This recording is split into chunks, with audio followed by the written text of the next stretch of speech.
he's all alive. He's with the jive, he's all alive. Playing Horace, Part 5.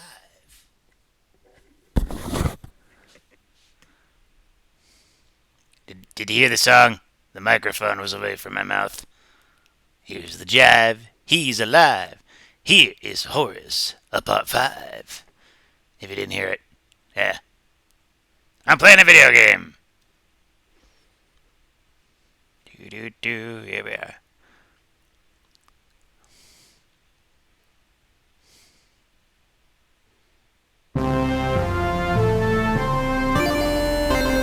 Paul Hellman's mayonnaise.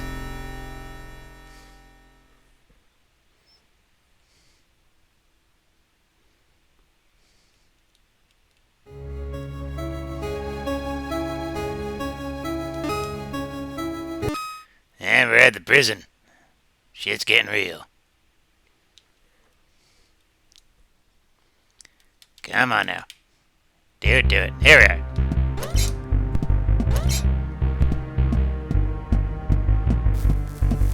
Lasers.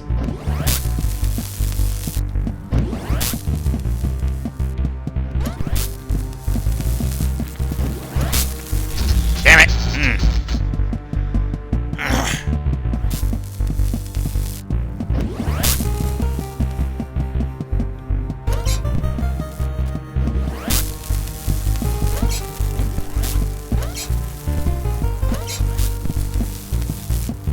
Yep, near that button.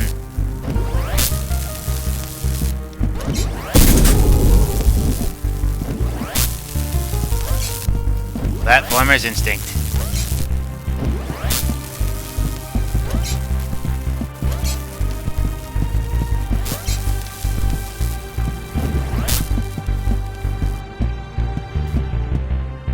Ugh. Disorientating.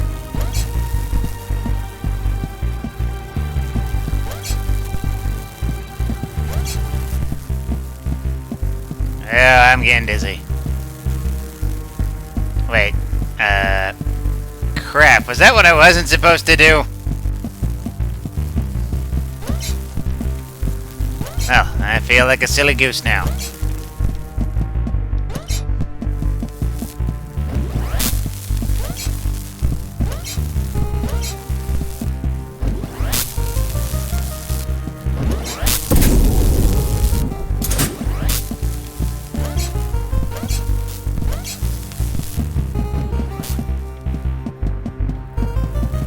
Yeah. Are you dizzy? I'm dizzy. Go! Wait, oh, it's timed, I think.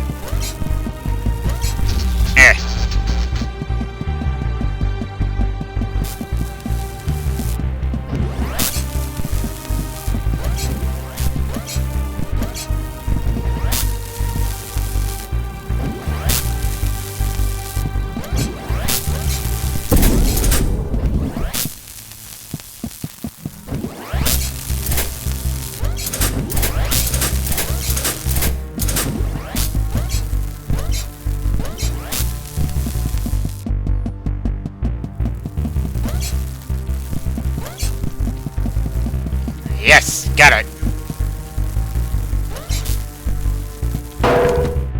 Yeah. It was obvious the security lights would set off an alarm.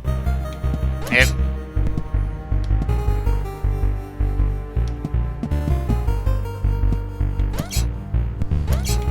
I needed to find somewhere to hide, or the guards would kill me.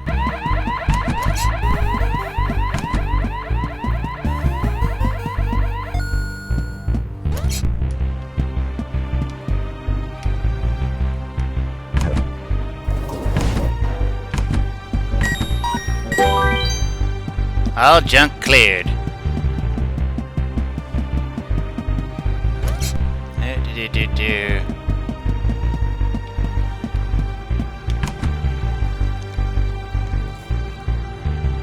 Oh boy.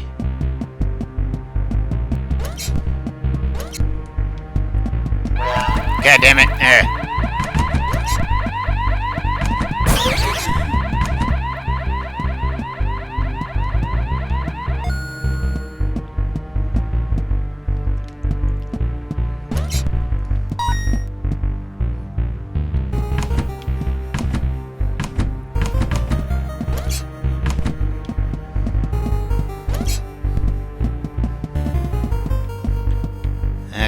Do it stealth, Mick. Do it stealth.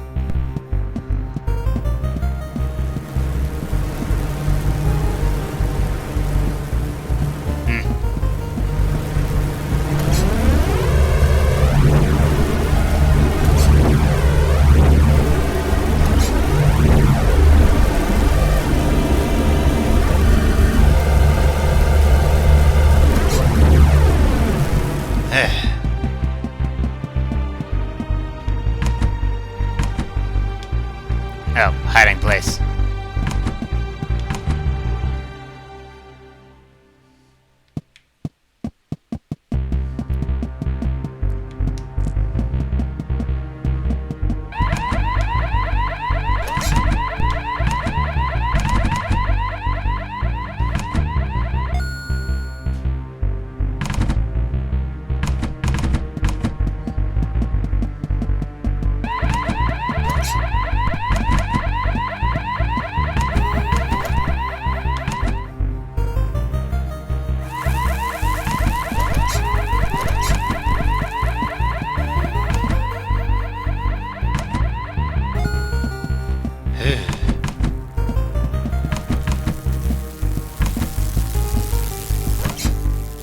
According to Mr. Sultan, this was the switch that would open the laser door to Mr. Logan's cell block.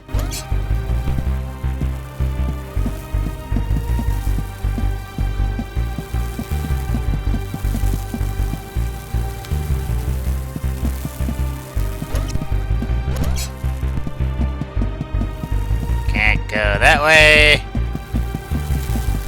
Can't go this way. Let's go back here.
Okay, can't go through that way.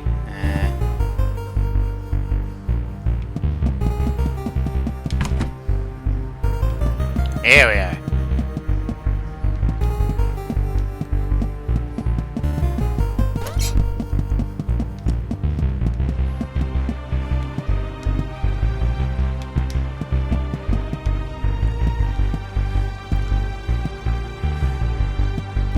Why are there still prisons in the apocalypse? I think you guys should focus your resources on something that matters more, guys.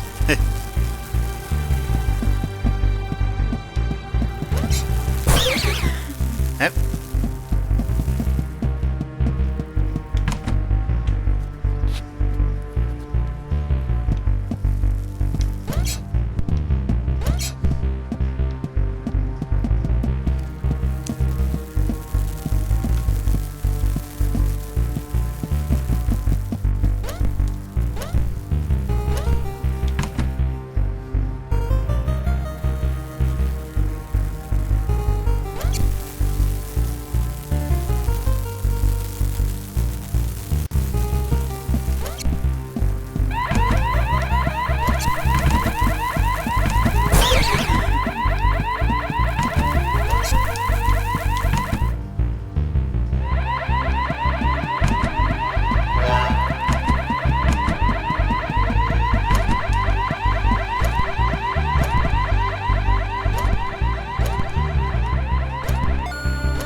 So, is there nothing in this room besides junk?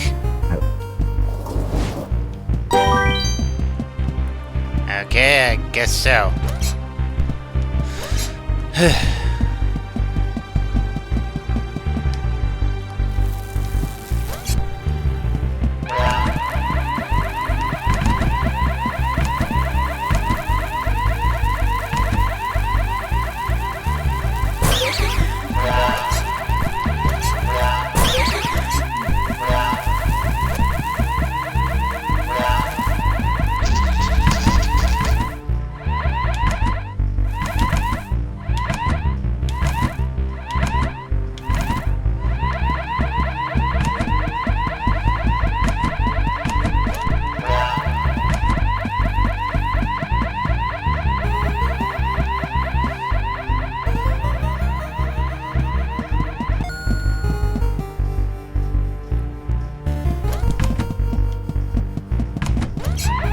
Son of a...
Mr. Silton seemed to think this would open the cell block door. Luckily, he was right.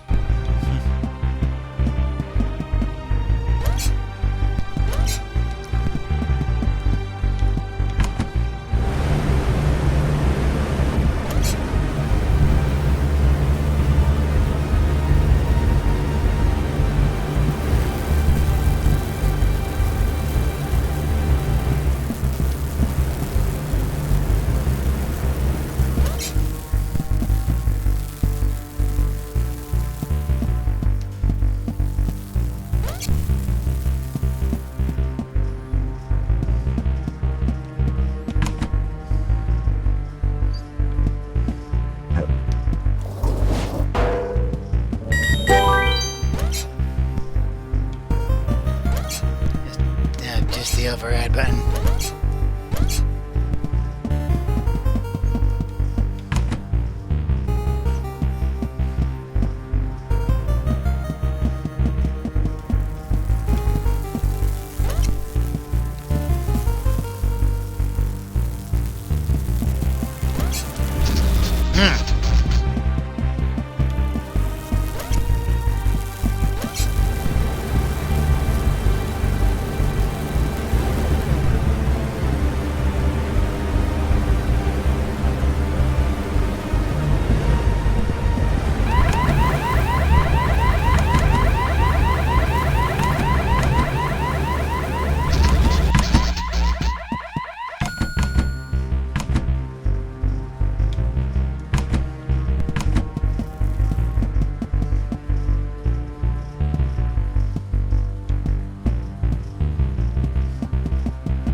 Unsurprisingly, Mr. Logan's cell was locked, but, thanks to my speedy brain, I was able to hack it in seconds. Mr. Logan was not pleased to see me. Hello? No one ever was, but I couldn't work out why. However, when I mentioned Mr. Sultan, he soon cheered up. We quickly made our way outside. Although I wasn't sure about Mr. Logan's stealth techniques, they were quite different from mine. Ew. But someone must have noticed Mr. Logan was missing, as, with a bright flash, we were soon attacked. Ooh. This still wasn't the plan, said Mr. Sultan as he insisted he was okay, and that, no, I didn't need to clean up the trail of blood. He did however urge me to take care of the huge tank bearing down on us. Yeah, boy.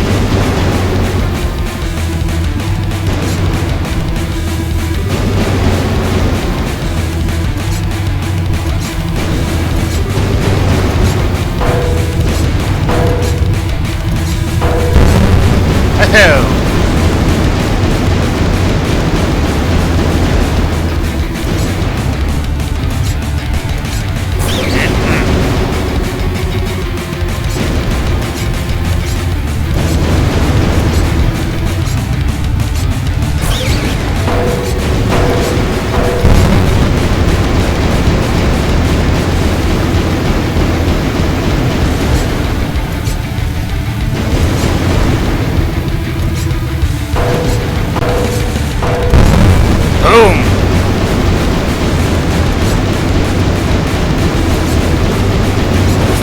Ugh. And I gotta start over.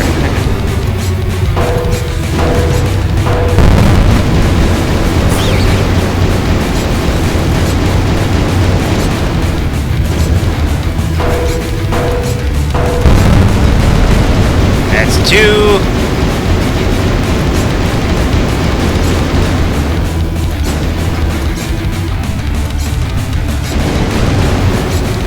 And now three.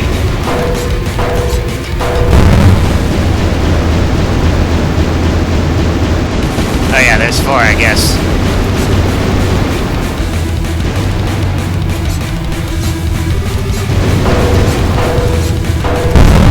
Boom. We all piled into the van. Mr. Logan and Mr. Preston took out large guns as Mr. Sultan gave me some driving software. It basically explained that one foot pump made the van go, and the other one signaled Mr. Logan and Preston to fire their guns.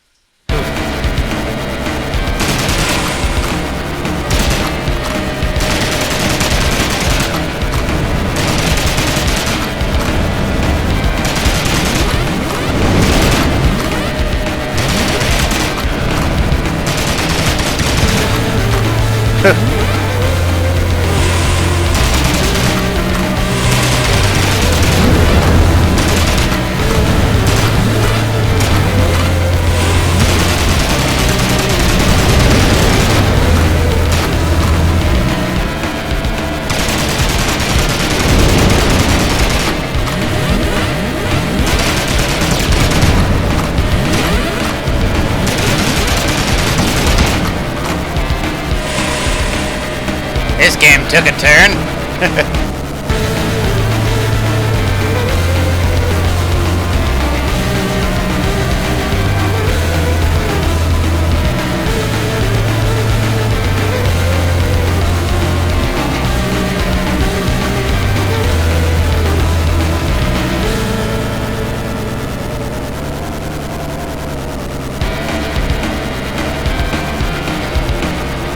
I know there's like one more enemy left, you just know it.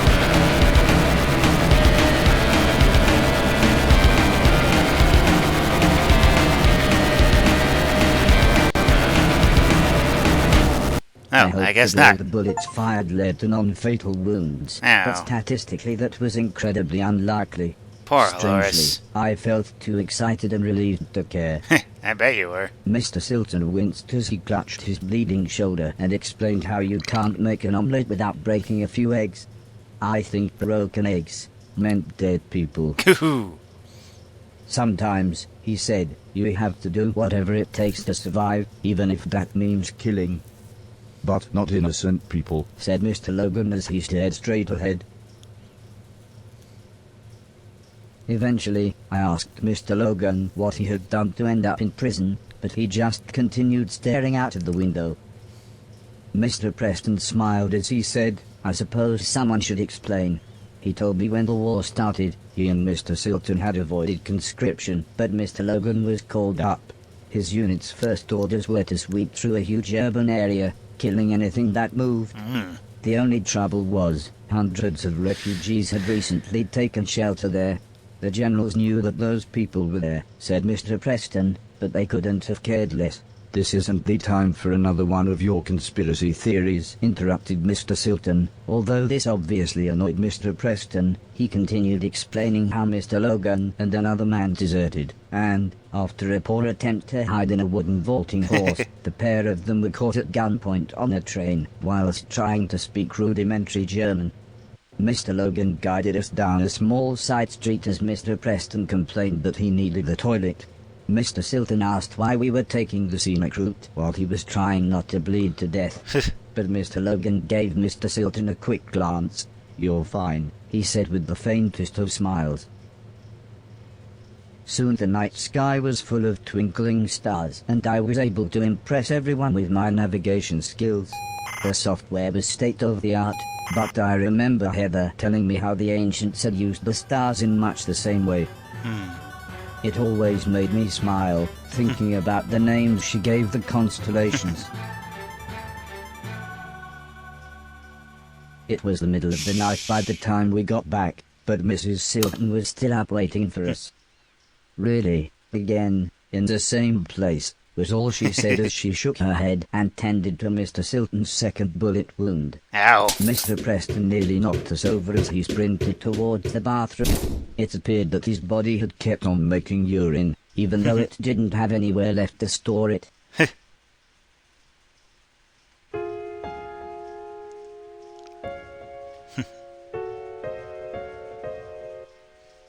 I asked Mr. Silton about Heather and the old lady, but he said he was just about to wash his hair. When I asked him again later, he said the main thing was that we'd got Logan and the van back, and couldn't the rest wait until I had cleaned up the band room for him. I didn't know what to say. Everything we had done, everything I had helped him with, I thought it was all to get everyone back together. But now I didn't know what to think. Before I could say anything, Mrs. Silton explained that it was okay if I only travelled on trains and was alone. I must have looked worried as Mrs. Silton smiled and continued, "If you really want these idiots to go with you, they can disguise themselves and catch the next train after you." Mr. Silton was dismissive, and said I'd get nowhere without proper ID. "They'll be stopping robots for even the tiniest of things," he said. "And a robot passport costs a fortune these days." "Well," said Mrs. Silton, "it's a good job I've got this." Mr. Silton looked confused and asked where Mrs. Silton got the money. "Sometimes," said Mrs. Silton, "when God slams a door in your face and shoots you twice in the shoulder, he opens a window." Mrs. Silton explained how Preston had given her the extra money.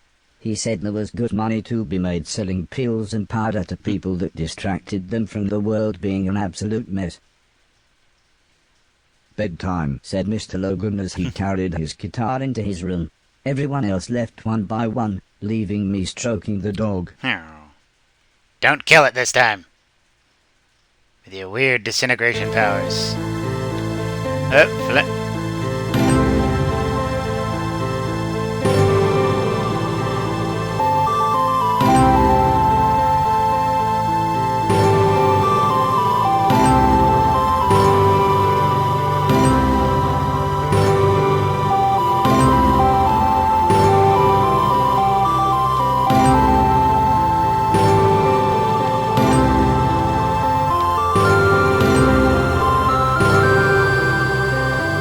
Oh, I got that one.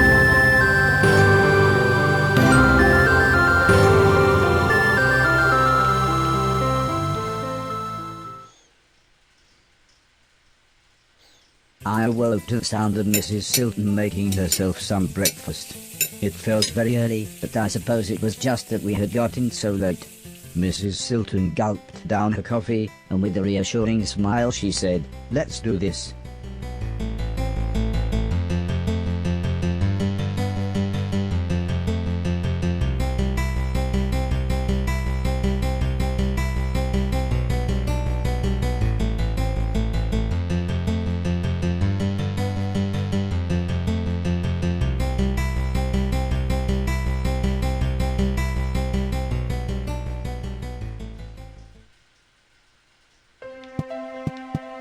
The pedestrian tunnel was far longer than I expected, but it was nice. It gave me a chance to chat with Mrs. Silton. Rogue robots cost lives, according to Lou Albano. She told me she was from an upper-class family, and that her parents had nearly disowned her when she married Mr. Silton. Bob Costas, too. Trust me, I'm a celebrity. But she said she really was happy being with her husband. And after all, as she put it, he did provide for her in this messed up world. However, I couldn't help but laugh when she said how much she liked Mr. Silton's band. I steered the conversation onto the topic of the war. She explained she had been a nurse near some major combat, but she looked really sad, so I changed the subject. I asked her if the town was nice. Mrs. Silton smiled, and described it as a wretched hive of scum and villainy.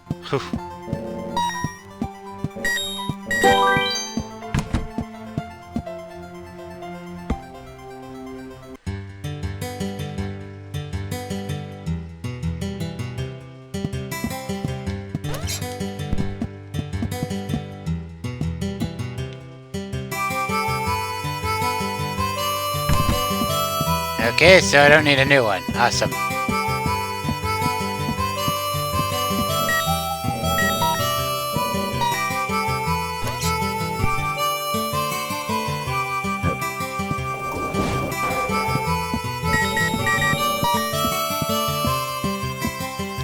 So, some civilization is alive, so that's good.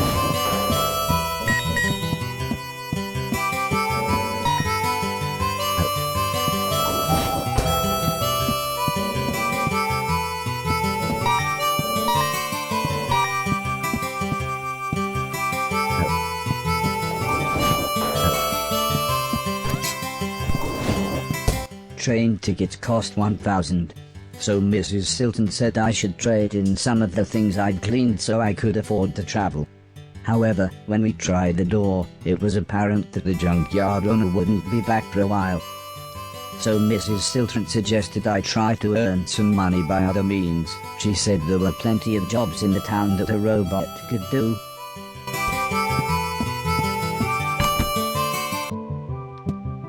The largest of the old ladies explained the job to me. I would be drying plates. She explained that old people couldn't afford to retire anymore, so she and her friends had to take menial jobs. All of the old ladies would be throwing plates at me as quickly as they could. I just had to catch and dry them.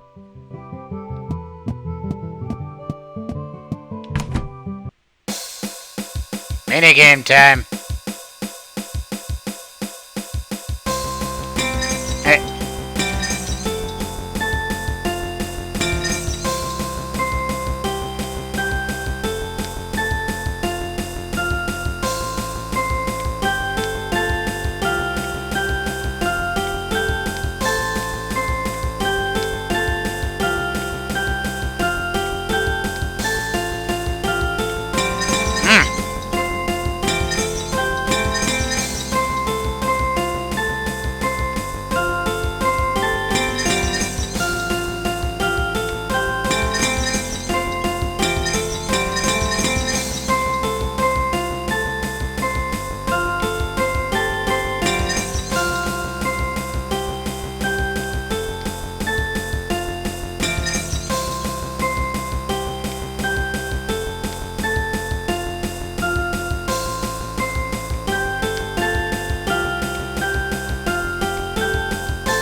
D.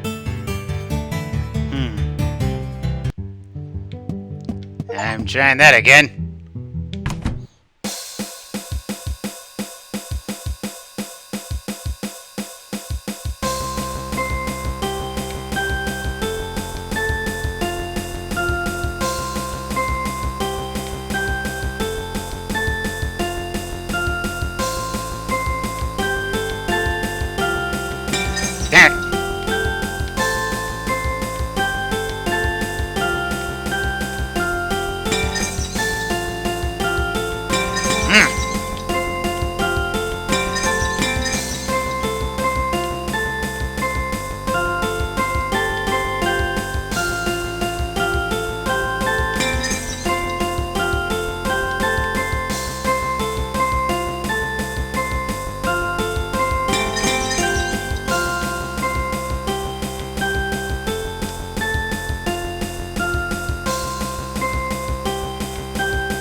See this time.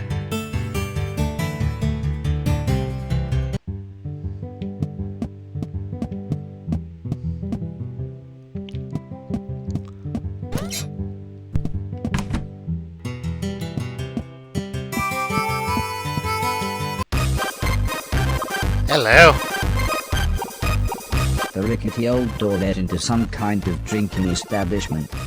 But the bartender soon made it clear that, as he put it, they didn't serve my kind here, and that I would have to wait outside. Okay.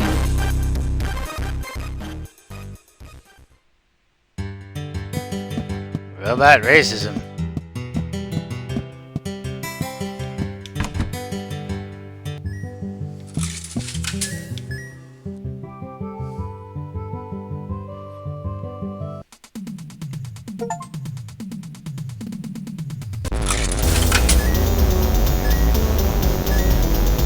A video game within a video game? What?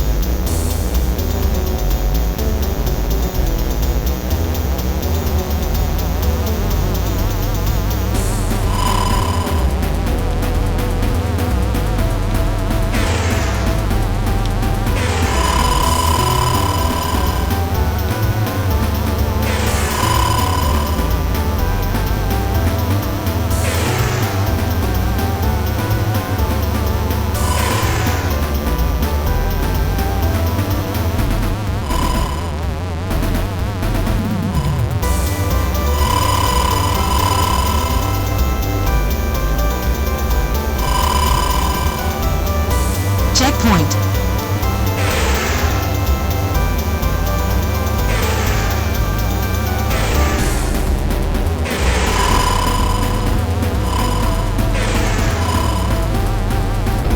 There. Stupid truck.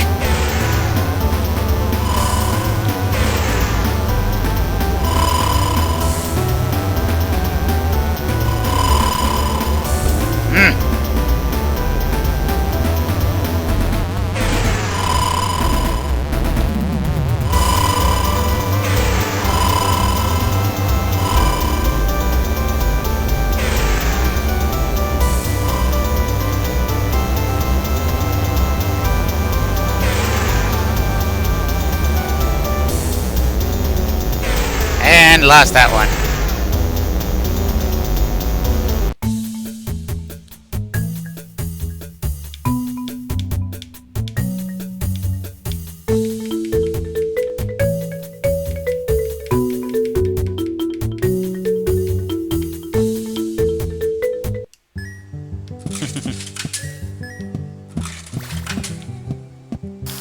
Hungry ghost.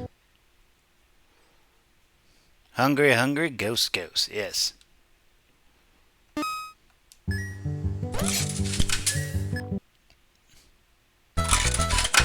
Ah! That rules.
Ah.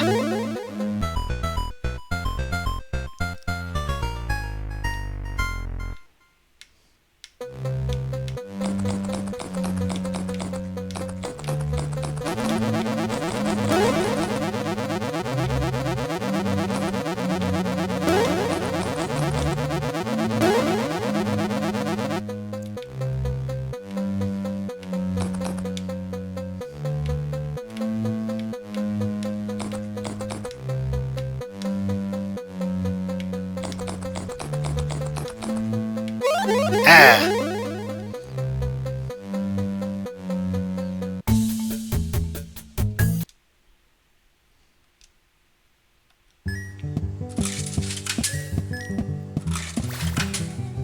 Hungry ghost again?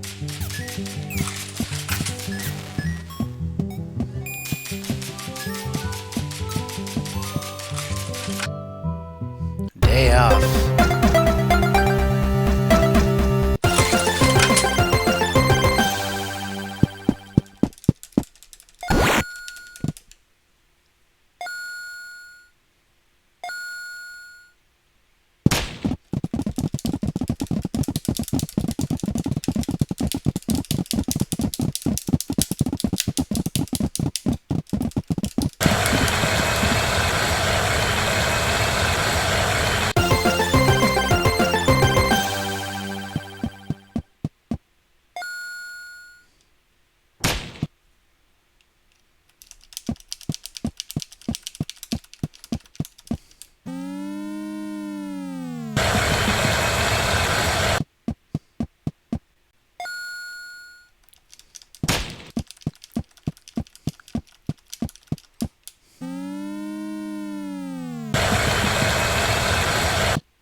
At least I won archery.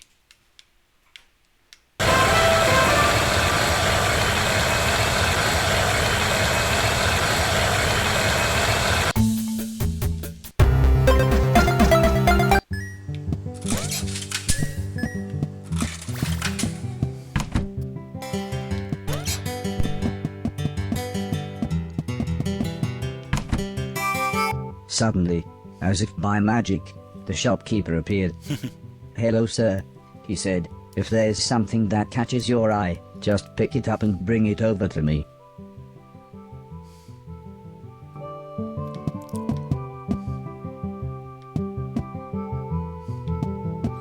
Well, I know what this level's about.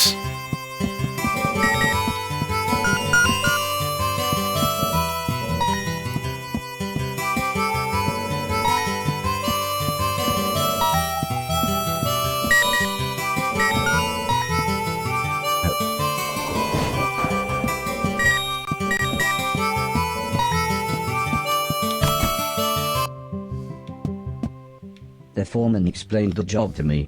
I would be making bricks. The world needed rebuilding and these bricks would more than help. He said I would be on the end of the production line and would be shaping the final part of the bricks. All I had to do was hit the brick in time with everyone else.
Might be a weird place to save, but like, this is gonna be mostly grinding.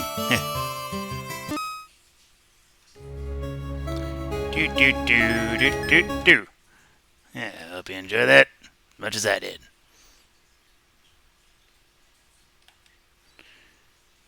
46 minutes. I still think it's a good time to stop, though.